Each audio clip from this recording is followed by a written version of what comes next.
Today is 10 August 2026 AD, and I'm Tanis Hers of Seattle, and I'm returning to a war that I have ruminated about, described before on this channel, where I serve for the Greece army in a Greece versus Italy war, and it's kind of in the spirit of the ancients. So, you know, like maybe I'm out there and I'm fighting in Italy, I'm Greco-Roman, and you know, and I'm out there fighting, and I'm like, I'm fighting for Greece with the style of Brutus and Nero, only instead of needing 25 people to kill a Caesar, I treat each person of the Italy army, you know, as Julius Caesar, and I am all 25 that stab the men, you know, kind of this spirit. But I serve for Greece, and like, I go out there and I'm, you know, I go only by Tanis because while the Greeks may have long names, the Italians are going, and we're like, you know, I'm killing on the like, don't touch me, and the, you know, kind of thing, a critique of Italian culture. The Italians are out there and they're killing us based on syllables, and Tanis is already too long, because if they don't like tan, then they kill on tan or tan or whatever. However they pronounce Tanis, you know, but it's a happy ending for both sides, because, you know, we fight in Greece and Italy, and in that sense both countries host, and so the Italians go, oh, welcome Tanis, you know, because we finally got you, because I'm there, even though I'm fighting.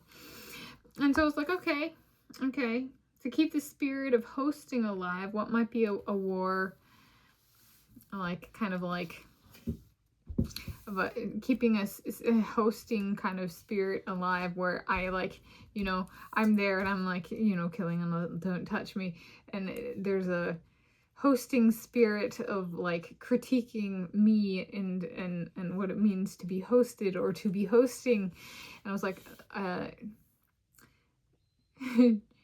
second Trojan War, the Trojan War returns, and this time they decide that they're gonna, and so I fight for the Greeks against the Trojans, and they go, let us critique you in your hosting. Will you host us, Lady Tanis?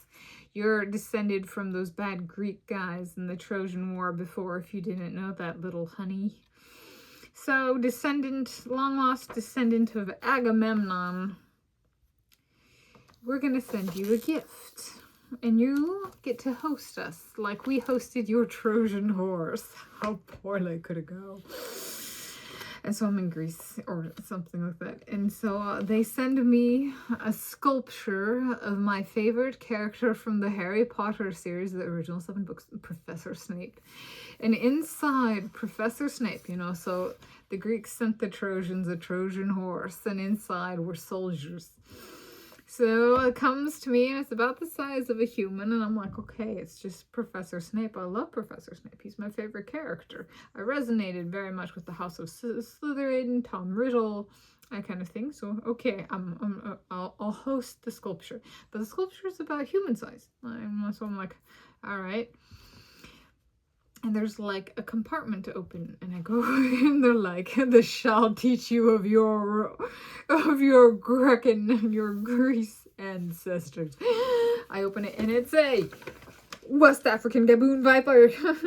So, and they're like, you shall remember the snake that you saw at the zoo when you were being raised. I'm like, the West African gaboon viper.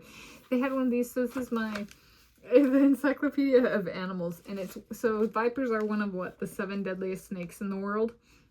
And they had one in the day and night exhibit at the zoo, and I remember finding it, and its camouflage was like, I struggled so much to find the head of that snake, and then it was like just the head poking out.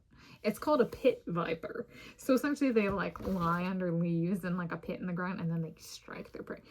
But it has like the largest fangs of any snake in existence, and it's one of the most venomous snakes and stuff. And so they put this little creature, because it is my favorite snake, inside of my favorite character from Harry Potter. The Harry Potter series. Professor Snake's Snake, Professor Snake, you know, and they're like, we're gonna blur Snake and Snape, and I go, see, that's scary.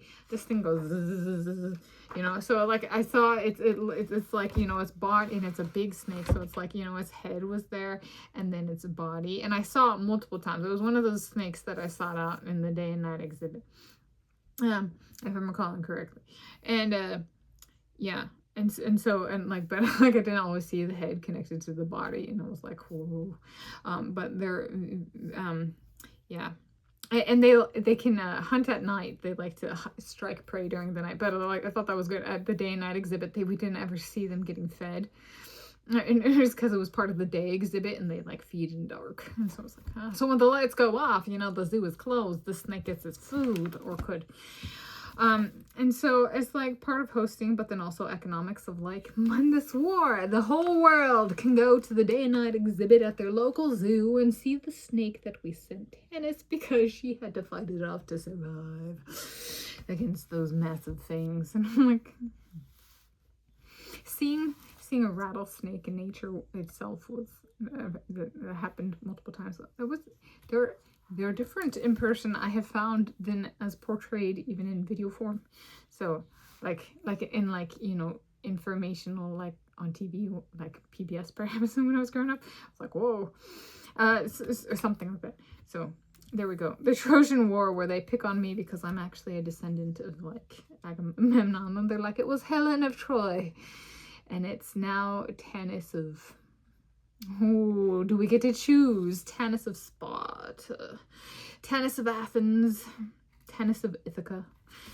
Did Homer finally convince you to take him? Agamemnon's been waiting thousands of years for that, honey. So there we go. A hosting critique centric Trojan War, part 2.